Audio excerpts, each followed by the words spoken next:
Maybe you should just have lunch. I hear your stomach growling from my desk. I let my head drop in disappointment. She seems to take some amusement from my reaction and hops up onto my desk. Her grin, as she sits on it, reminds me of the Cheshire Cat. Oh, I bet she's like hiking her skirt up a Oh, little bit, like yeah. showing a bit of thigh. Like, Ooh. how's it going, Esau? Just sitting on your desk with And with she has that arm like underneath her boobs to like prop it up, right? How they and then as yeah, she yeah, yeah. leans forward. She's got a button undone too, and Esau's just like Well, one more.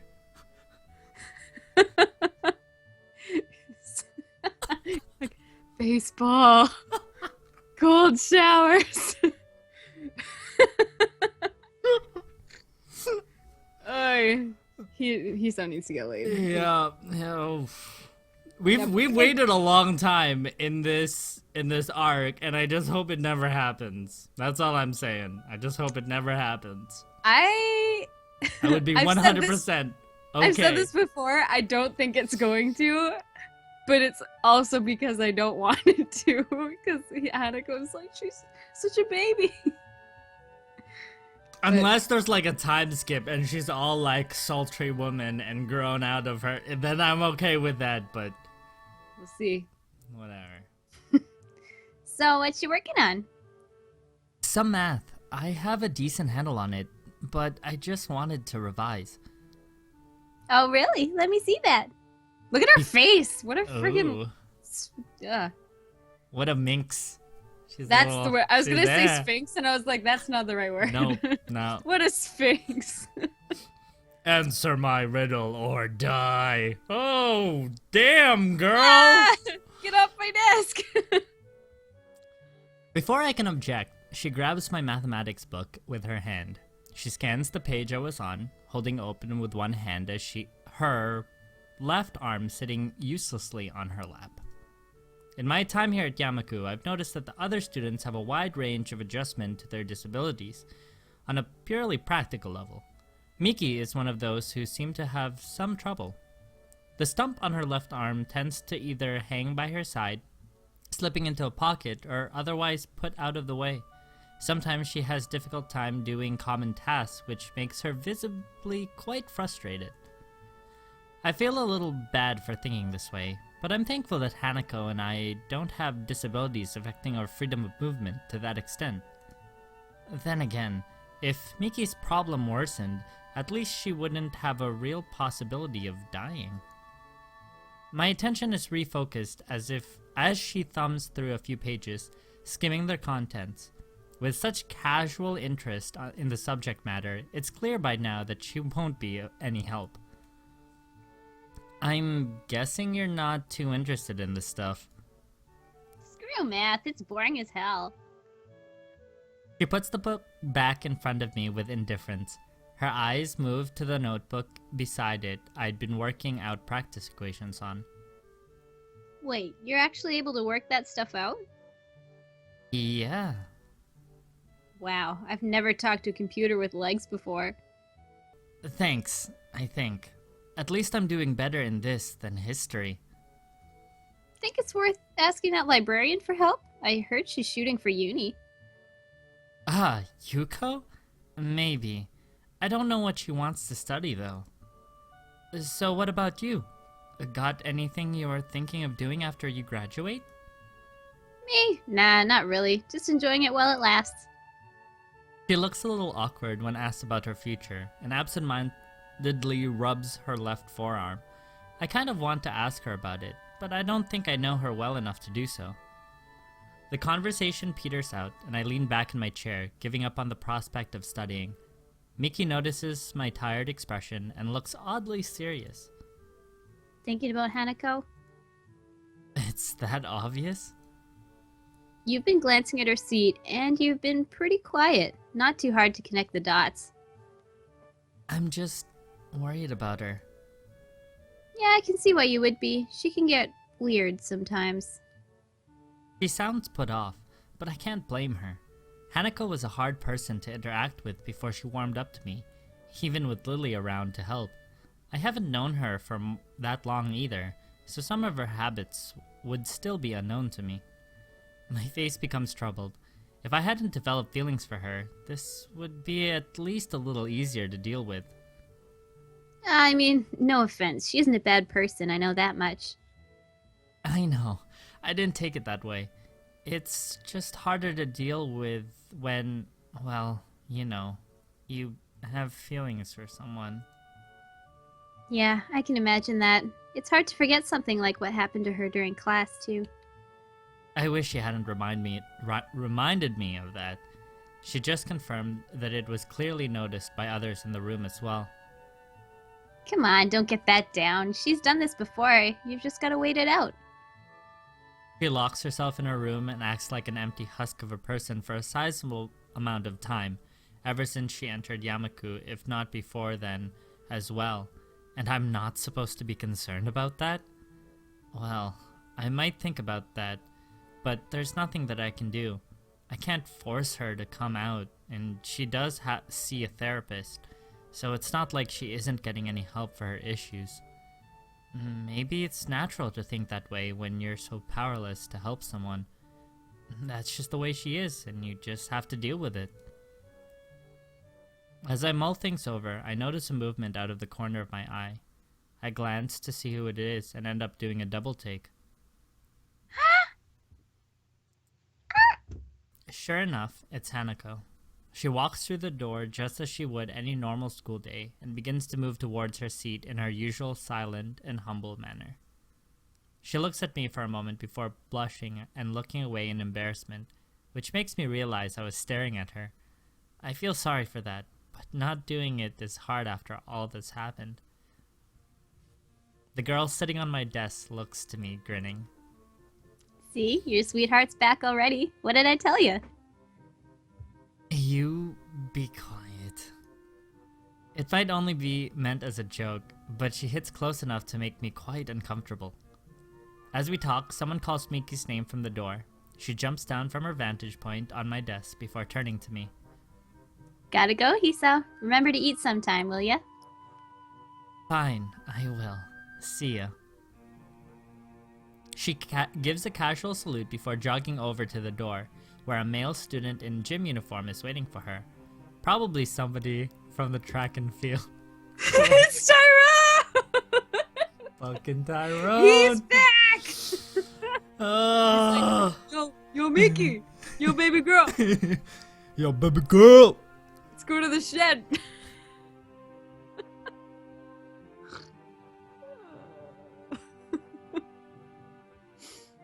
I bought your favorite. Oh, God!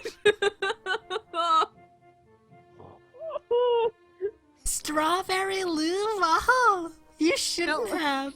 It was banana, wasn't it? No, it's lemon. It was lemon, lemon. but that's Emmy's favorite. That's, or something. I don't You know what? man. No, I'm done. I'm so Yeah. triggered right now.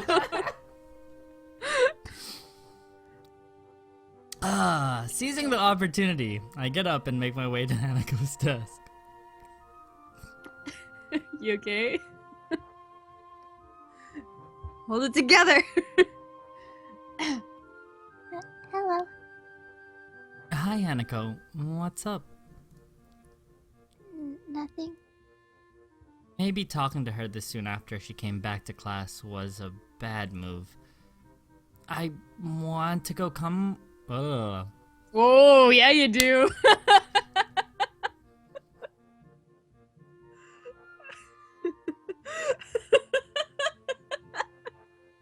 That was the best Freudian slip you have ever had recording.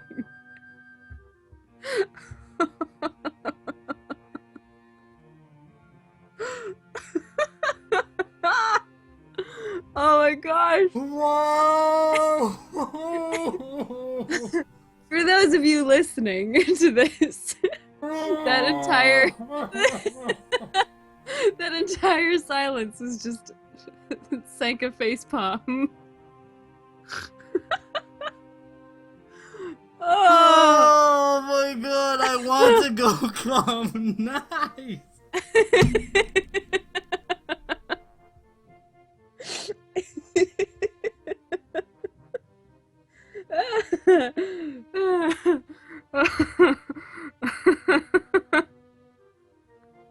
Oh, son of a bitch.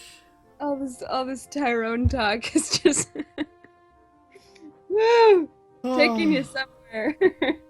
Oh. Oh my god, thank you. I needed that. This is awesome. Oh. Oh jeez. Want to go? Come? Why? Why you have those? No. Okay. You know what? No. Rewrite it. Want to come with me and grab something from the cafeteria? I'm pretty hungry. But I thought you were studying. Studying can wait.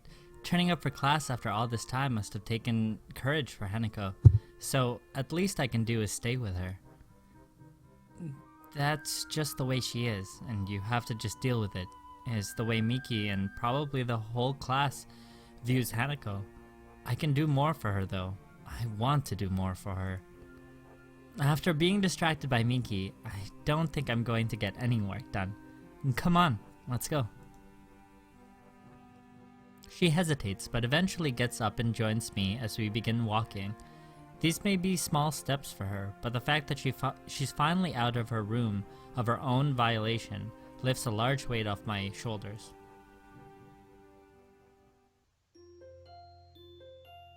That was volition, right? It was not volition. violation. No, I wasn't gonna say anything, but I got it. You know what? Baby steps. yeah. My pen busily scrawls into a slowly filling page of my notebook. My other hand remains on the page of a reference book I borrowed from the library, marking my spot as my eyes flicker to and fro. As I work, I occasionally mark red circles or underlines into the photocopied sheets of paper that lie on the table in front of me. Wanting a change of scenery from the library and to avoid the distractions of the classroom, I decided to make use of the Shanghai for some quiet study time. It ended up being nice and quiet as expected, and being able to get coffee while I study is a nice bonus. Hanako may have returned to her normal self since she came out of her room, but I've done quite the opposite.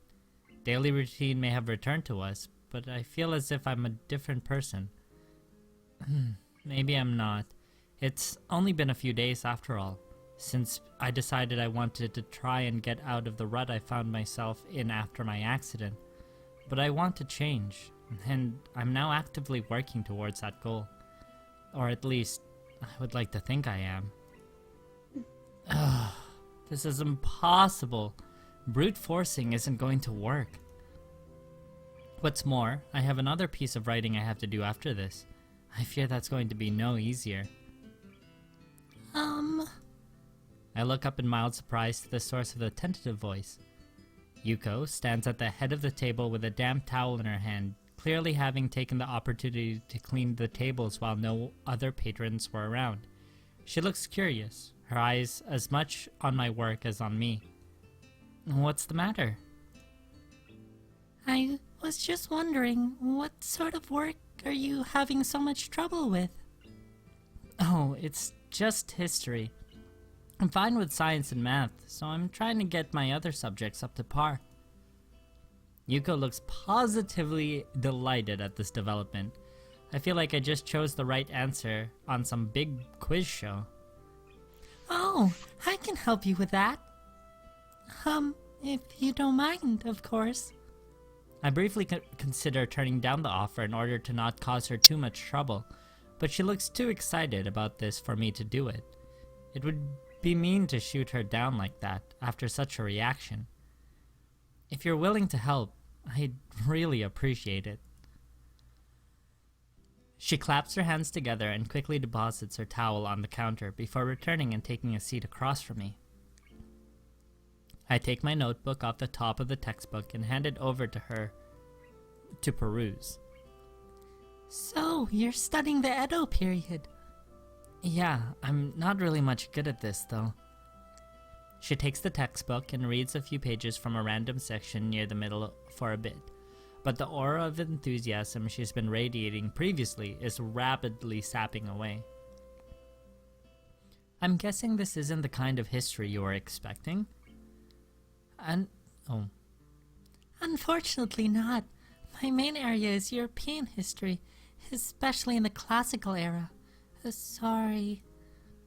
She looks a bit downcast, but as she carefully closes the book and lays it back down on the table, her face perks up again. Would you like another cup of coffee? Oh, yeah, sure. I reach forward and get my book back as Yuko gets up, takes my mug, and slowly walks to the counter to make another brew. As usual, she's absolutely silent as she does this. Every ounce of her concentration is focused on not tripping over or dropping the plain white mug. I take the opportunity to lay back and relax for a bit, the hum of the coffee machine filling the otherwise quiet air. It's small details like that which make me realize how much I've come to appreciate the little things in life. The peace and quiet of the local town, the discipline and order of Yamaku, the green of the trees that are so rare in my home city, the relaxed pace of which the aging residents live their lives. Everything feels so certain. It's comforting. I can feel myself beginning to nod off when the sound of the mug coming to rest on the table grabs my attention. Seems like it arrived not a moment too soon. Yuko takes her previous seat once again as I pick myself up and bring a hand around the mug to check its temperature. It's just a little too hot to drink right away, so I blow on it a little. It's a shame you don't like history all that much. I sort of guessed you might be more into science. How so? You've nearly read out the science fiction section of the library already. It wasn't hard to notice. You do have a good point there. Well, what can I say? You've pegged me just about right. You sound like you really take an interest in history, though, especially considering how specific you were about it. Do you study in that area or something? Go on digs overseas? She giggles nervously at that thought. I'd like to visit the Mediterranean sometime and see the old architecture and art for myself, but I don't think I could trust myself to handle such delicate things. I'm saving up to formally study it in university, though, although I also read up on it whenever I have free time outside of work. So Miki was right about her university aspirations. Considering how she fares as a waitress, its more theoretical path may suit Yuko better. It's nice to hear that she has some ambitions, though, considering how hard she works. I nod and take a careful sip of my coffee. By now, it's cooled to the right temperature, so I begin to drink while keeping an eye on the book below, trying to read at the same time. A few minutes pass quietly, Yuko looking out the window and watching the world go by while I have my coffee and study. A movement catches my eye, and I look up to see Yuko smiling and waving to someone outside. Following her gaze surprisingly reveals the someone to be Hanako. She is looking at us from the side of the street across from where we were. Her usual all-too-visible timidity is largely absent, probably thanks to there being a few people around right now. Evidently, she decides to join us, as after a little wave, she gives a quick glance up and down the street and crosses towards the side that the cafe is on. The familiar doorbell to the Shanghai rings out as Hanako enters and makes her way to the table we're sitting at. Hello. Good afternoon. Hi, Hanako. What's up? Nothing, just going for a walk since the weather was nice. Yeah, I get what you mean. I'm glad I decided to study here instead of the library. It's comfortable in here, thanks to that. Better than the sometimes quite stuffy library. I look to Yuko, who nods in response. It's nice. It's just a shame that summer can't last forever. Oh, wait. Sorry, would you like a drink? Hanako shakes her head. Thankfully, it's enough to calm Yuko back down.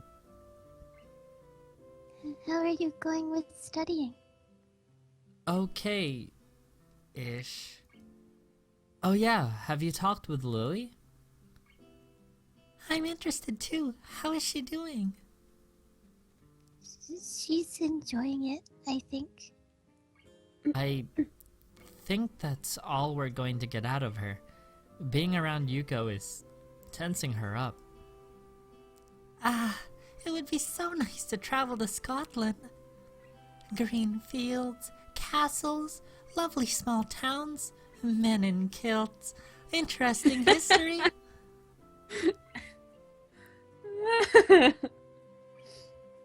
I can't say I can see the appeal of men in kilts myself. It does seem like a picturesque place, though. As we talk, the jingle of the doorbell rings. Hanako is startled, noticing Yuko's panic expression at the prospect that she might leave customers to wait a handful of seconds due to her chatter with us. Yuko gives a quick bow and hastily skitters over and greets the new customers, an elderly man and his wife. I watch her for a bit, craning my head around to get a good view. Hanako is staring at me with her one visible eye. She averts her head in embarrassment as I turn to make eye contact. I was thinking that it's nice to have ambitions for the future. Yuko was telling me a little about her university aspirations before. Aspirations. Aspirations. It's fine. It's fine. It's fine. Oh, It's a shame. If she wasn't so neurotic and overworked, I think she could be a really happy person. As much as I'd like to play host to Hanako and entertain her a bit, I do need to study as well. To be honest, I don't think the distraction from Yuko helped either. Sorry if I'm a bit distracted. I need to try to get this done, otherwise I'm going to flunk the history exam pretty hard. I'm left running my hand through my hair in frustration. The latter needs doing as well once I get back to my dormitory room. I hope I have more luck with that than this. Damn. what with? What with? Oh, I was going to write to Iwanako. Right now, though, this is more important. All I've done is rattle myself. I can't focus on the work in front of me when my stomach is slowly turning at the prospect of actually attempting to write her back after all this time.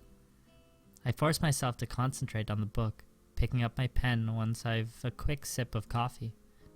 After a few seconds, Hanako stops silently watching me and leans back in her seat, relaxing as much as she ever seems to be able to, looking out the window to pass the time.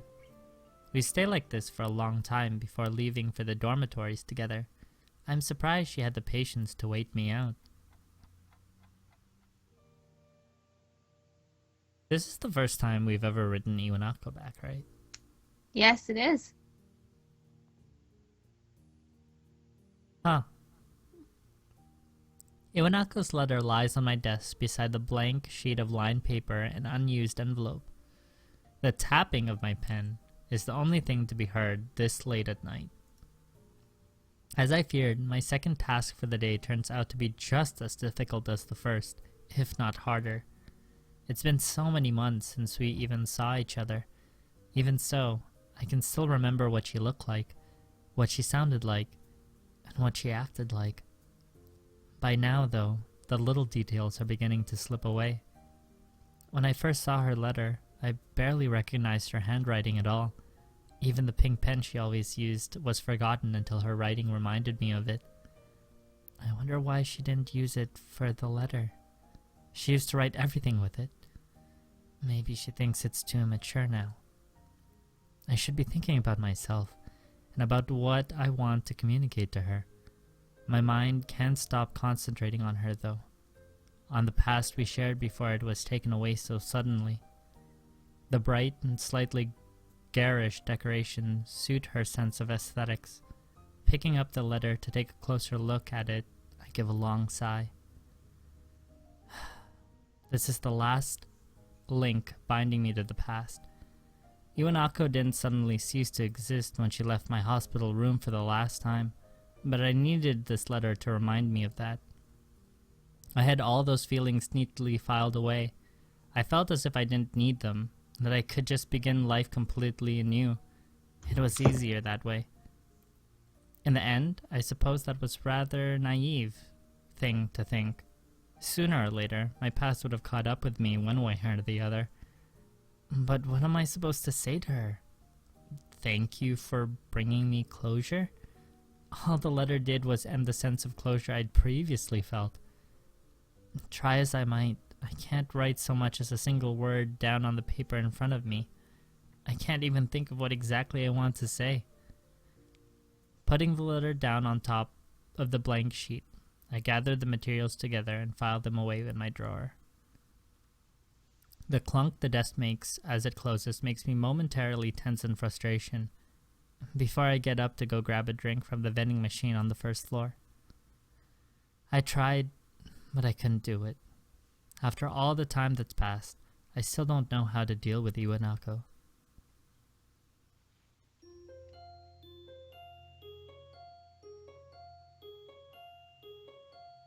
Okay, so we still didn't write her a letter, but at least we made the effort to. We thought about it. Yeah. Yeah. The library, while not humming with activity, is noticeably more busy than usual. Exams are not far away, and that's reflected in the number of students burying their noses in textbooks at the table around us. I've been studying quite a lot in the past few days, just like them, in hope of doing well in the exams. This also means that Hanako and I have been playing games less, so she's begun studying as well just to fill in the time. Nevertheless, I found myself forsaken by her in this particular day. The textbook in front of me has remained on the same page for some time. After so much reading on the subjects, I couldn't care less about it if not for the exams. My mind is beginning to wander. I found my eyes flicking over to where Hanako would usually be, just like on the days she wasn't in class. Her usual beanbag in the corner of the room is conspicuously unoccupied. It was here that we first really met. I tried to start a conversation with her. She got skittish and eventually bolted from the room altogether. I probably shouldn't smile about it, but it was kind of amusing in hindsight. Nowadays, it's more and more difficult to imagine her doing such a thing. Even with Lily gone, she's been doing well now that she's come out of her room. I want to talk with her, or at least play another game of chess. I'm tired of studying, and it's been a few days since we've really done anything together. The question of where to find Hanako isn't a particularly difficult one. If she's not in the library, chances are she's either in the tea room for some peace and quiet, or in her dormitory room. Deciding to check them in that order, I pack up my books and make my way out of the library.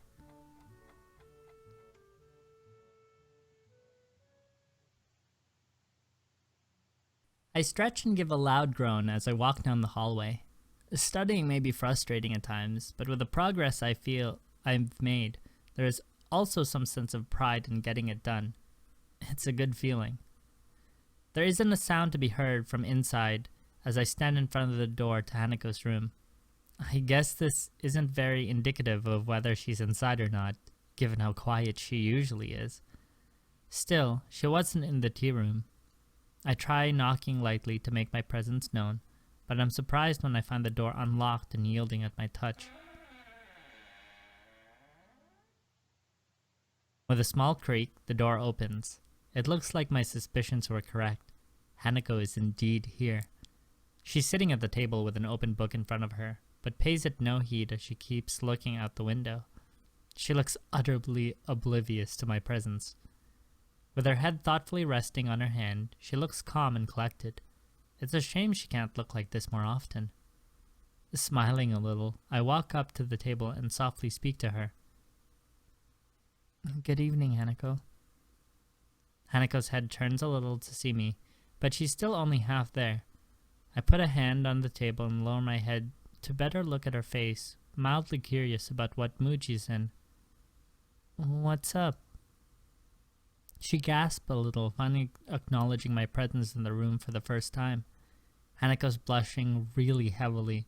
Her mouth is open just a little, as if paused mid-sentence. Most striking, though, is what she's doing. She's looking directly at me. Her eyes are pinned on my own, from such a close distance that I can almost see my reflection in them. They don't turn away nor move at all. They're absolutely still, just looking into mine. They're dark and give her an almost analytical air. Even when reading on subjects she has no interest in, she would appear to be wrapped in her work to a casual observer. She absorbs information very well, and even now, I can feel that. I feel like I'm seeing something behind those eyes that I've never saw before. I don't know what it is, though. Hanako? Her lips move just a little, silently mouthing something. She looks like she's on the verge of saying something, but won't say it. But that's the way Hanako always is. On the verge of saying something, but never quite doing it. As I look intently into her eyes, I realize something. Everyone has their own thoughts, things they want to say, their own worldview. But I can't work out what Hanako wants to say, and I can't work out what she's thinking. I never have been able to. It's frustrating. It feels like I don't know her at all, despite all the time we've spent together. He's so... It's only now that I find myself blushing. I've been looking directly into Hanako's eyes from such a short distance with absolutely no regard for her, and she's been looking into mine without shrinking away. I quickly look away while covering my face with my hand. Hanako does just the same. Another awkward silence reigns. I hate this. At first I accepted them as just being a fact of life around Hanako, but now all they feel like is an affirmation of how little we're able to communicate. Some anger makes its way into the complex mixture of emotions I'm experiencing right now. I want to bridge that gap between us. Friends shouldn't have to tiptoe around each other like this. I speak before I can argue myself out of what I'm going to do. My scarring isn't as bad as Hanako, and I can't possibly compare my life to hers, but I want to show her that she's not alone. Doing this in such a blunt manner might be the only way to get my point across. Hanako, I want to show you something. I take a deep breath to prepare myself. This could backfire badly, but I feel as if they've come close enough for this to be okay.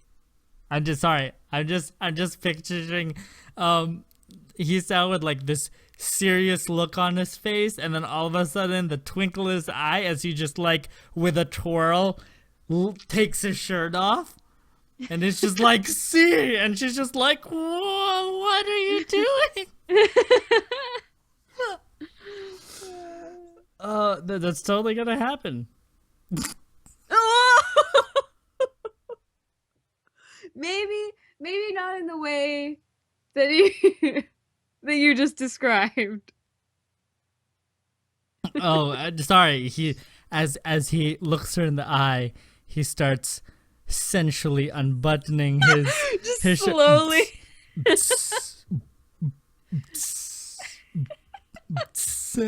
What? If I wrote you a symphony.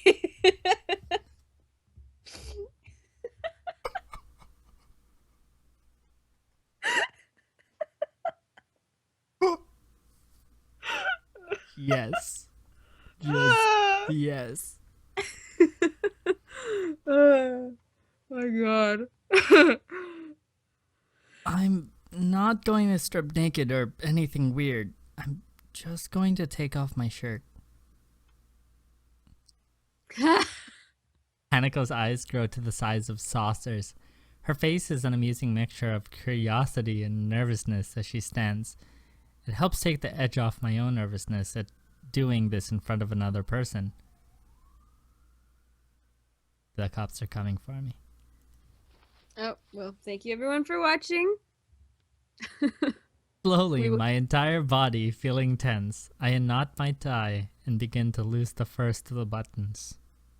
Pushing on my buttons, baby. 'Cause you came from. You know the words.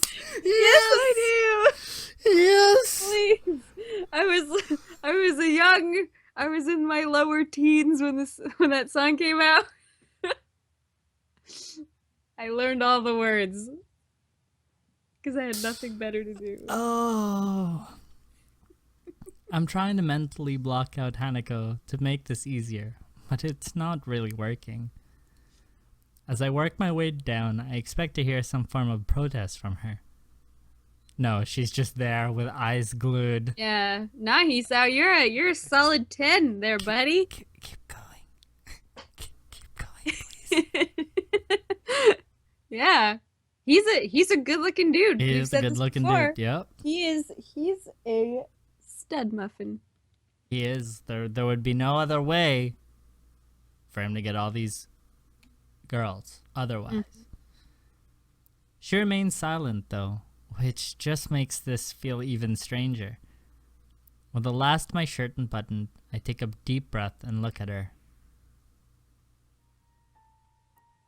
Hanako's gaze is fixed on my scarring, as expected, and once I nod to say it's okay, she steps forward and tentatively places her hand on the vertical line running down my chest.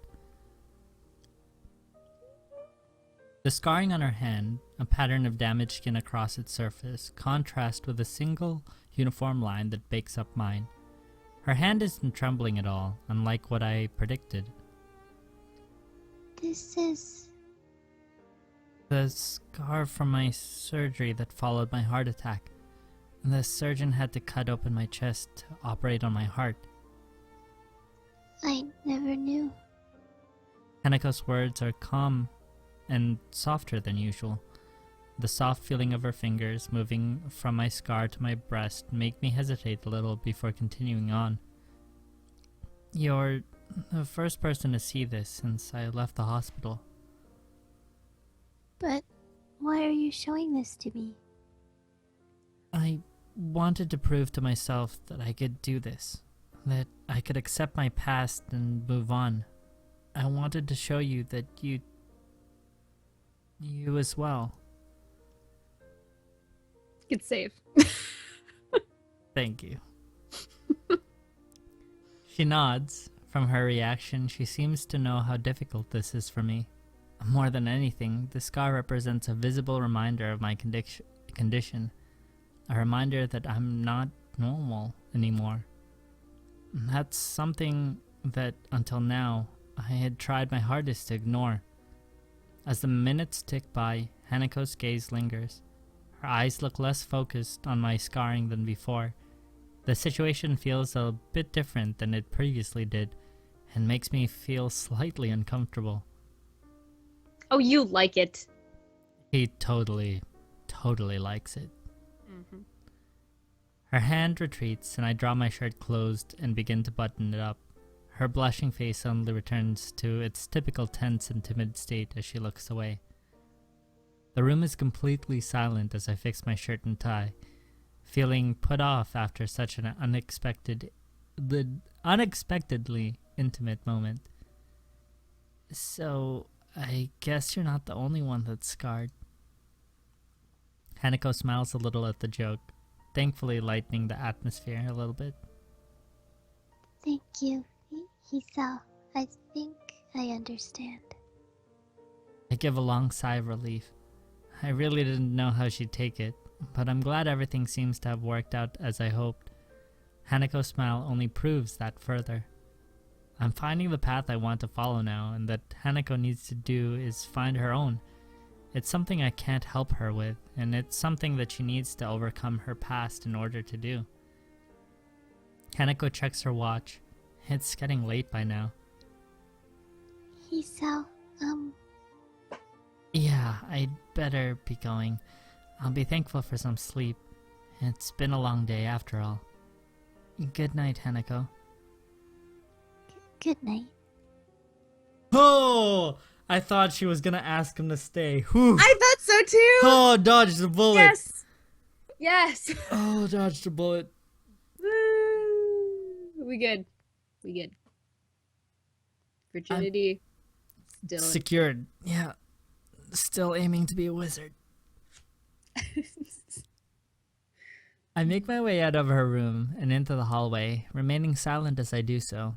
I think both of us have gone through a few emotions today.